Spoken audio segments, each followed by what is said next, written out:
मला अतिशय आनंद आहे की मागील वर्षी वेव्समध्ये प्राईम फोकससोबत एक करार झाला होता आणि त्यामध्ये 3000 कोटी रुपये इन्व्हेस्ट करून वर्ल्ड क्लास स्टुडिओज आणि फॅसिलिटी तयार करण्याचा निर्णय झाला होता। त्यातला पहिला टप्पा आज त्याचं उद्घाटन करण्याकरता आम्ही आलो आहोत आणि माननीय प्रधानमंत्री महोदयांची जी संकल्पना होती ती पूर्णपणे या ठिकाणी उतरताना दिसते आहे। हे त्यांचं आता एक प्रकारे ग्लोबल सेंटर झालेलं आहे आणि जगातली क्रिएटिव्ह इकॉनॉमीमध्ये ज्या ज्या गोष्टी पाहिजे त्या सगळ्या गोष्टी या ठिकाणी आहेत। सगळ्यात महत्त्वाचं आपल्याला माहिती आहे, आपण सगळे वाट पाहतो, रामायणा हा जो जगातला एक अतिशय आधुनिक सिनेमा येणार आहे, ज्याच्या ट्रेलरलाच बिलियनपेक्षा जास्त हिट मिळाले आहेत, त्याचंही जवळपास सगळं काम हे या ठिकाणी त्यांनी केलेलं आहे। त्यामुळे क्रिएटर्स इकॉनॉमीमध्ये आज या फॅसिलिटीमुळे एक फार मोठी भर पडलेली आहे। मी प्राईम फोकसचे नमित मल्होत्रा यांचं मनापासून अभिनंदन करतो। देवेंजी खासकर ऐसे समय में मनोज जरांगे पाटील यांनी आज पुन्हा एकदा आरोप केलेले पाहायला मिळतात, ज्या पद्धतीने कुणबी प्रमाणपत्र जे देण्यात आली होती, ही कुणबी प्रमाणपत्र कुठेतरी रद्द होताना पाहायला मिळतं, त्यामुळे मनोज जरांगे पाटील संतापलेले पाहिजे। ते नेमकं काय बोलले हे मी ऐकलेलं नाही, परंतु मी अगदी स्पष्टपणे सांगतो की प्रमाणपत्र जेव्हा जात पडताळणी समितीकडे जातात त्यावेळी या जात पडताळणी समिती पूर्णपणे सर्वोच्च न्यायालयाच्या निर्णयाच्या अंतर्गत काम करत आहेत। राज्य सरकारचं त्याच्यामध्ये कुठलीही दखलंदाजी नाही आणि जे काही नियम सर्वोच्च न्यायालयाने दिले आहेत त्याच्या अंतर्गत ते करत आहेत आणि केवळ म्हणजे आता कुणबी प्रमाणपत्र त्या ठिकाणी किती त्यांनी रद्द केले किंवा काय मला याची कल्पना नाही आहे, पण मी आपल्याला सांगू शकतो की मोठ्या प्रमाणात वेगवेगळे जे काही त्यांच्याकडे प्रमाणपत्र येतात त्यामध्ये 10-12% रिजेक्शन हा रेट आहेच। म्हणजे नॉन कुणबी देखील OBCचे जे प्रमाणपत्र त्यांच्याकडे येतात त्यातले 10%, कधीकधी तर काही क्षेत्रात 25% देखील कागदपत्राची पूर्तता न झाल्यामुळे ते रिजेक्ट होतात। त्यामुळे काही जाणीवपूर्वक कोणीतरी ते रिजेक्ट करताय असं म्हणणं योग्य नाही। तथापि याही संदर्भात मला असं वाटतं की जर कोणाचं काही त्याच्यामध्ये आक्षेप असेल तर तो जरूर बघण्यात येईल। जे काही वरिष्ठ अधिकारी असतील ते वरिष्ठ अधिकारी त्याच्यामध्ये बघू शकतील की बाबा त्याच्यामध्ये काही योग्य प्रक्रिया पूर्ण केली आहे की नाही ते आपल्याला बघता येणं शक्य आहे। याच्यामध्ये अपीलची पण तरतूद आहे, ती अपील पण करता येणं शक्य आहे। म्हणजे सांगायचं झालं तर आम्ही सत्तेत आहोत, पण भाजपच्याही अनेक नगरसेवकांचे किंवा जिल्हा परिषद सदस्यांचे त्या ठिकाणी प्रमाणपत्र हे जात पडताळणी समितीने रद्द केले आहेत। तर याच्यामध्ये कुठलाही पॉलिटिकल दखल नसतो। सुप्रीम कोर्टाच्या निर्देशाप्रमाणे ही ज्युडिशियल प्रोसेस आहे, कॉसाय ज्युडिशियल प्रोसेसमध्ये हे काम त्या ठिकाणी होत असतं। निश्चितपणे जर कोणाचे काही आक्षेप असतील तर ते आपल्याला बघता येतील। जरांगे असं देखील म्हणतात की मुख्यमंत्री आणि उपमुख्यमंत्री या संदर्भात सकारात्मक आहेत, मात्र मंत्रिमंडळातले काही मंत्री जाणीवपूर्वक आमचा घात करतात असं नाही। निश्चितपणे आम्ही कुठल्याही, मी एक गोष्ट निश्चितपणे सांगतो की कुठलेही मंत्री असं करणार नाहीत आणि मी पुन्हा सांगतो की जर कुठला ग्रीव्हियन्स असेल किंवा कोणाला वाटत असेल आमच्याकडे अन्याय झाला आहे, अपीलची तरतूद आहे, अपील करून देखील या गोष्टी करता येतात। ज्या त्रुटी समितीने काढलेल्या आहेत त्या त्रुटीची पूर्तता करता येते।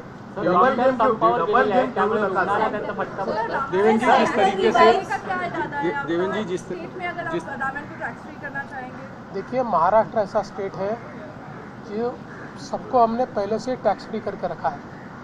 महाराष्ट्र में जिस समय GST लागू हुआ उस समय ये एक ही स्टेट था जिसने एंटरटेनमेंट टैक्स सब्स्यूम कर दिया।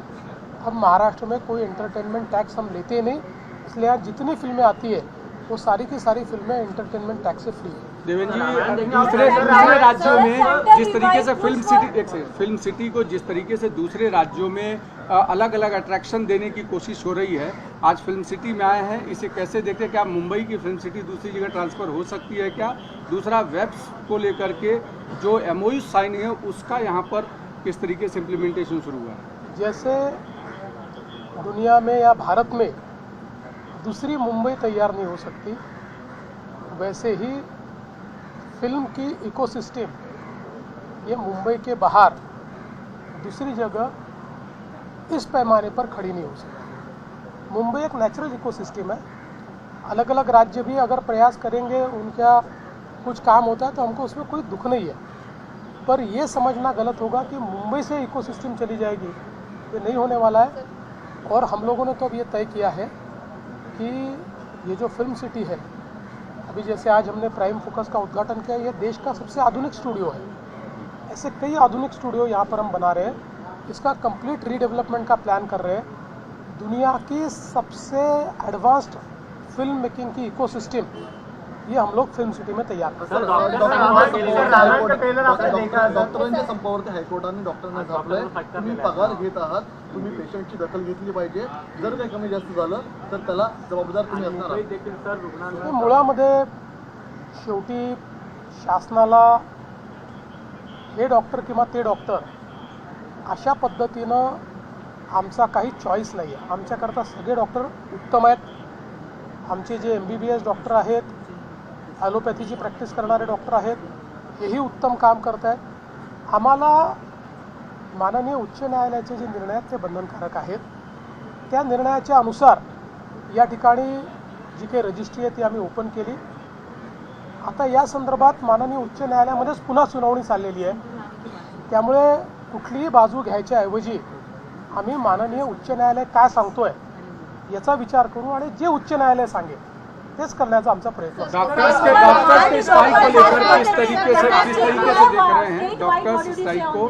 और आज जो है हाईकोर्ट ने भी डॉक्टर्स को कहीं नहीं सुना. पहले तो मुझे लगता है कि इस प्रकार से प्रोटेस्ट नहीं होना चाहिए.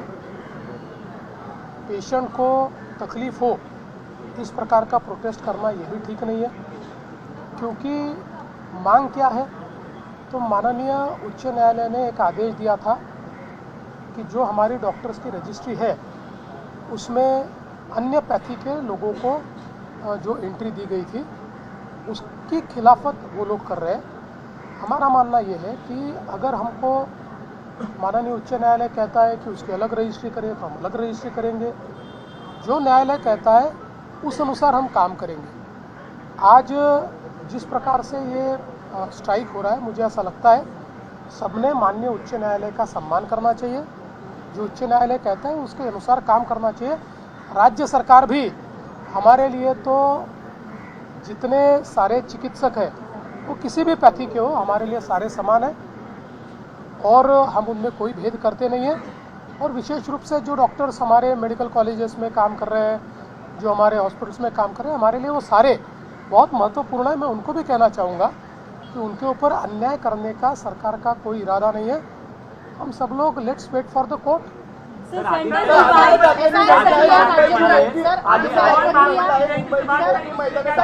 भाजपच्या आमदाराला देण्याचं धोरण भाजप करते यासाठी आदित्य ठाकरेंचा आरोप केला. आदित्य ठाकरेंनी संपूर्ण मोकळी मुंबई मैदान आहे. महानगरपालिकेच्या कारभारावर टीका केली. ते म्हणतात की मी आता मुख्यमंत्र्यांना याबाबत पत्र लिहिणार आहे. तर त्यांचं पत्र मी नक्की वाचीन. त्यांचे काही ग्रीव्हियन्सेस असतील तर ते ग्रीव्हियन्सही आपण दूर करू. महानगरपालिका ज्या गोष्टी करत आहे ते धोरणाच्या अंतर्गत करत आहे. धोरणाच्या अंतर्गत महानगरपालिकेने समजा काही जागांच्या संदर्भात देखभालीचे टेंडर्स काढले आणि ते कोणाला मिळाले तर ते मला असं वाटतं की ट्रान्सपरंट पद्धतीने मिळाले.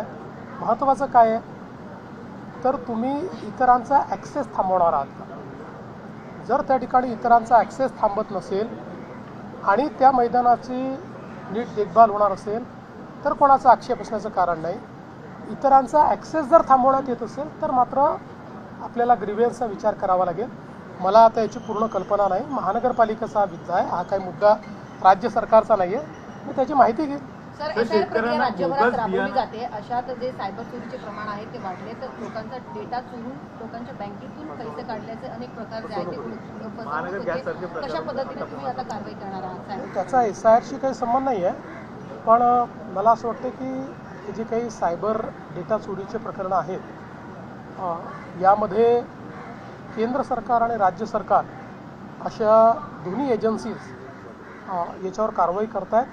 अशा लोकांना आपण शोधून काढू आणि केंद्र सरकारनं आणि राज्य सरकारनेही ज्या ज्या लोकांसमोर क्रिटिकल डेटा आहे किंवा मोठा डेटा आहे त्यांना इन्स्ट्रक्शन्स दिलेले आहेत की त्यांनी ॲडिशनल फायरवॉल्स क्रिएट केल्या पाहिजे. कारण शेवटी डेटा प्रोटेक्ट करणं ही सर्वांची जबाबदारी आहे आणि म्हणून ॲडिशनल फायरवॉल्स आणि प्रोटेक्शन तयार करण्याच्या संदर्भातले आणि या सगळ्यांनी आपलं जे काही डेटा आहे त्याचं ऑडिट करून घेणं या गोष्टींचं आम्ही त्यांना माहिती दिलेली आहे. Sir, RSS चला. power to interact today with the Gen Zs and Alphas. याच्यावर मी काय म्हणणार आहे, चांगली गोष्ट आहे. एक सवाल ये है कि जिस तरीके से साइबर फ्रॉड महाराष्ट्र में बढ़ रहा है उसको लेकर गृह मंत्रालय किस तरीके से एक्शन कि साइबर फ्रॉड ये पूरे देश में बढ़ रहा है और उसका कारण ये है कि पहले जो स्ट्रीट क्राइम होता था अब वो हम लोग चूँकि डिजिटल इकोनॉमी में चले गए तो कुछ पैमाने पर वो साइबर का फ्रॉड हो रहा है और उसमें मैक्सिमम फ्रॉड जो हो रहा है वो लोग अनभिज्ञ हैं, लोगों को पता नहीं है, इसलिए लोगों को मूर्ख बनाया जा रहा है. डिजिटल अरेस्ट जैसी चीज़ें जो अस्तित्व में ही नहीं है उस प्रकार से. लेकिन अब लोगों में हम लोग एक प्रकार से जागरण करने की कोशिश कर रहे हैं और सबसे बड़ी बात यह है कि अब इन लोगों को पकड़कर और पैसा लोगों का वापस करना, इसमें बहुत प्रगति हमने की है. Sir,